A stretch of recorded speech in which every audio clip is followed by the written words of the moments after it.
Morning, all. All right, starting off with something different today. We're going to talk about a finalist, the 2020 finalists. Before I could do a video on the 2022 finalists, I need to talk about the finalists from 2020, and that would be the Dallas Stars. Now, what's interesting is that people remember Dallas as being a relatively poor team that got to the Stanley Cup final. The reality is, Dallas was one of the better teams in the West for portions of the season. Not entirely. There was some discussion about whether or not they or Edmonton should have been in the round robin portion of things, or if they should have been in the play-in version of it. So, in the end, Dallas is the number 4 team going into that round robin. They would end up, I believe, being third in the rankings. I believe it was St. Louis that ended up fourth. But the round robin was not encouraging. This was after the long pause that the NHL took from March until August. And so we got hockey started in August. We awarded a cup in September. Then we had the play begin again the following January. It's an interesting couple of years that we look at here, right? So they lost against Vegas 5-3 in the first game of the round robin. They got shut out by Colorado 4-0 in the second game of the round robin, and then they won 2-1 in a shootout over St. Louis. So for Dallas, that assured them that they would play Calgary, and for St. Louis, they ended up playing against Vancouver. So the way this ends up working out is interesting because Jim Montgomery, the team was 18-11-3 under him. He was forced to step away from the team. Rick Bowness takes over as an interim coach. He would end up being named the full-time coach after this run to the Stanley Cup final. The Stars were 20-13-5 with Bowness behind the bench. So the overall points percentage is similar. It's actually a little bit better for Montgomery than for Bowness. And there was certainly a lot of discussions about whether or not the Dallas Stars would be looking for another coach in the offseason and whether or not Bowness might stick around. But there wasn't a lot of discussion if Bowness should stick around until this run. So in the first round, they match up with Calgary. Now, normally when I talk about finalists, we're talking about home ice and on the road. And in this case, well, there is no real home ice and on the road. All the games are in Edmonton, right? So, against Calgary, they end up winning this series in 6. They did lose the first game, 3-2. Then they win 5-4 to tie the series. They lost the third game 2-0. And then they won the fourth game in overtime, 5-4. And the series really turned on that result. That was a game that Calgary, and I've said this for years, they should have won that game. And if they had, they would have gone up 3-1. But Dallas ties it.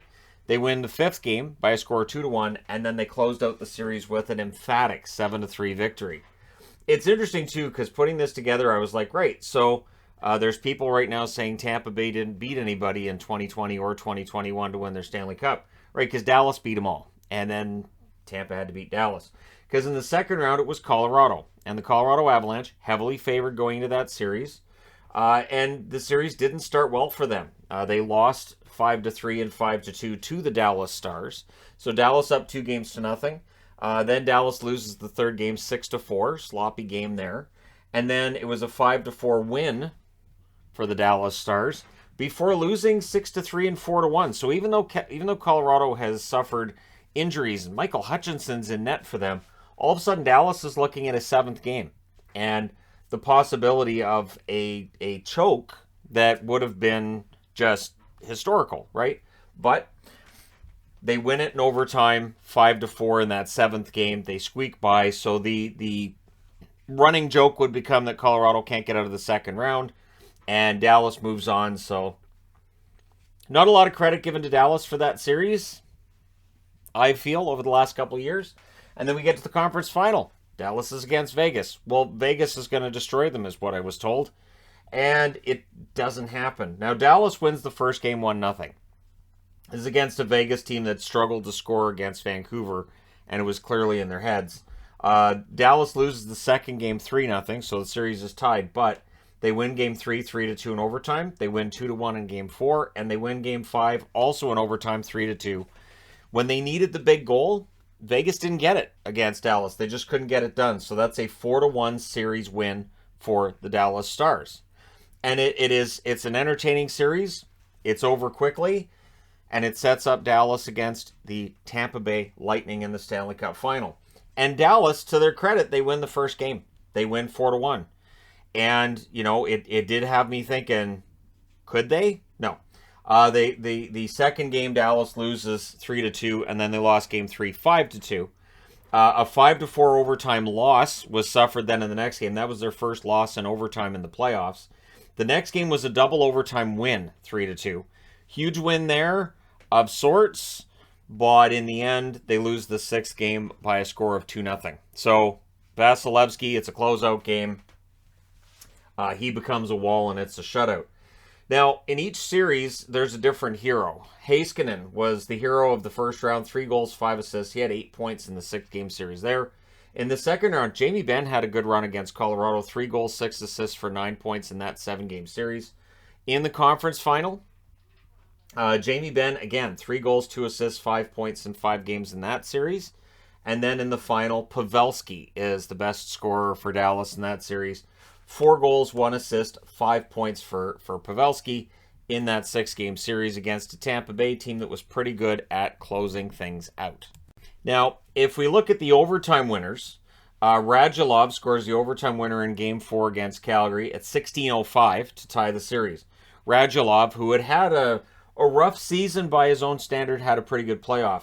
And then Joel Kiviranta, who became emblazoned upon many a shirt for a Dallas fan. I never got the Kiviranta shirt. Kiviranta doesn't show up on this side either. But legendary goal in Game 7 against Colorado at 7 minutes and 24 seconds to send Dallas to the conference final. Then in Game 3 against Vegas, Radulov scores at 31 seconds. No wasting time. That's one of those, okay, so we're settling in, and it's done. All right, so that was quick. And so that was Radulov's second overtime winner of those playoffs. Gurianov ends up getting the one that sends Dallas to the Stanley Cup final. The win at 3:36 of Game 5 led to a lot of screaming and jumping for me. Was an exciting time. And then in the final, in Game 5, to keep the hope alive, it was Cory Perry that scored in the double overtime at 9 minutes and 23 seconds to make the series 3-2 in favor of Tampa. But of course, Dallas then does not win Game 6. And they couldn't force a Game 7. And it's one of those situations where if they've been able to force a Game 7 with Tampa Bay's issues previously, maybe they get nervous. Maybe they have trouble closing it out. But again, there's too many maybes in there. So if we look at the Dallas Stars in the regular season, 180 goals for, that was 28th overall. 177 goals against, that was 2nd overall. Now, what I thought benefited Dallas in that 2020 run is that their overall numbers weren't fantastic, but there was that long break between March and August where, guys, everything kind of evens out. Guys get healthy that might have been hurt. And I think it just kind of evened everything out, and it gave Dallas a good shot.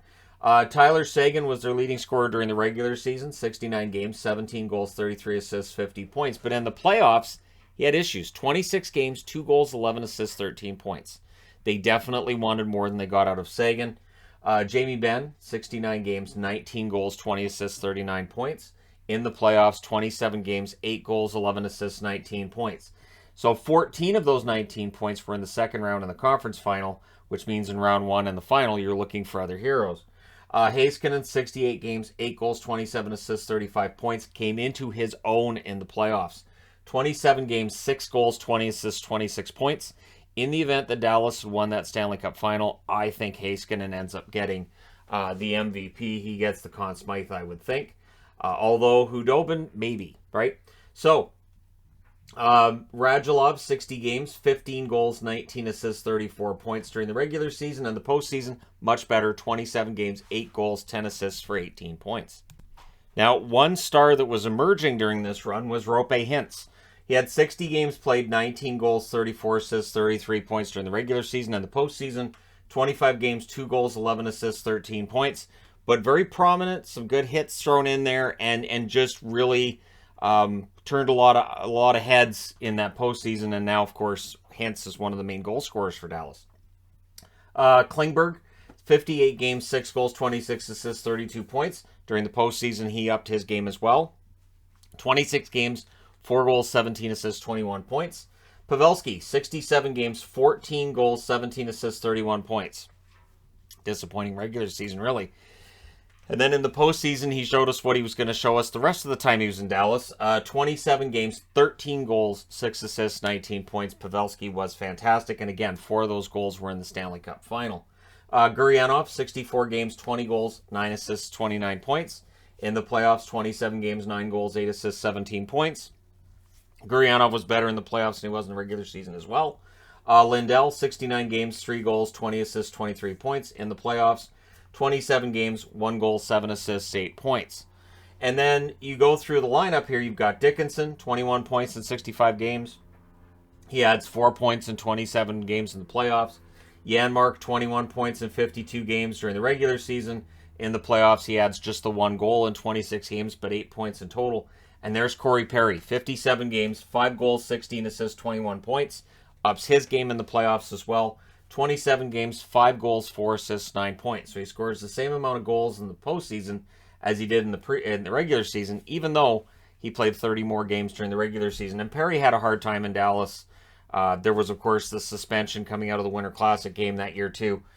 It was a rough go for him until the playoffs, and he really upped his game then. Foxa, 11 goals for him in 66 games during the regular season. He had 8 points in 19 games in the playoffs. Como, 16 points in 55 games in the regular season, 7 points added in 23 games in the playoffs. Cogliano, 14 points in 68 games. He has a Stanley Cup ring this morning that he didn't have yesterday morning. And in the playoffs, he added 2 assists in 23 games. Points aren't what Cogliano's game's about.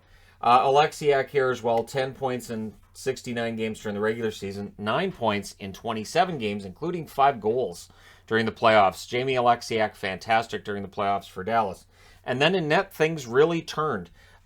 Bishop, during what was, the start of what we've seen basically end his career, he's 21, 16, and 4 during the regular season, 920 save percentage, but he barely played during the playoffs. He's 1-2 with an 844 save percentage. Good news for Dallas was Anton Hudobin was ready for the run of his life. 16, 8, and 4 during the regular season with a 930 save percentage. During the playoffs, 14 and 10 with a 917 save percentage. So Hudobin had a very nice run. Heiskanen, again, if Dallas had won that series with Tampa and won the Cup, I think Heiskanen probably gets the Conn Smythe. It could have gone to Ben, I guess. But it was one of those runs that Dallas just got hot at the right time. They took out some very strong teams. Calgary, Colorado, and Vegas, all of them pretty darn good teams. And then in the final, they just couldn't find their way around the Tampa Bay Lightning, who won their first of what would be 2 straight Stanley Cups. So there you go. The 2020 finalists, the Dallas Stars. A video that's probably overdue by about 2 years, but I'm going to remedy all of that pretty quickly here. And hey, thank you guys so much for watching, for all your support. Let me know your thoughts in the comment section below as always. Don't forget to hit like and subscribe if you haven't done so already. I will talk to you again soon.